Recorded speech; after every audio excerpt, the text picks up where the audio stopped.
మాది జెడ్పీహెచ్ఎస్ శెట్టి ఆధ్వర్యంలో ఉన్నత పాఠశాలలో 9వ తరగతి చదువుకుంటున్నాను.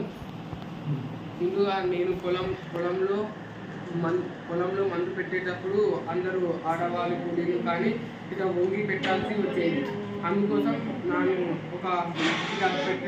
పెట్టడం ద్వారా ముద్ర నొప్పులు వస్తున్నాయి కాబట్టి అందుకోసం నేను ఒక ప్రయోగాన్ని కనుక్కున్నాను.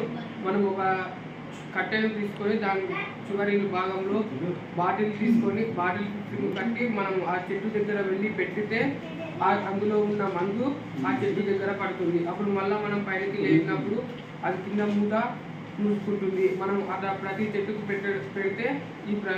పెడితే మంచిగా పొలం అంతా మంచిగా ఉంటుంది. ఆడవాళ్ళకు కూలీల వాళ్ళకు కానీ గుడ్లు నొప్పులు అలా ఏం రావు. అందుకోసం నేను ఈ ప్రయోగాన్ని కనుక్కున్నాను.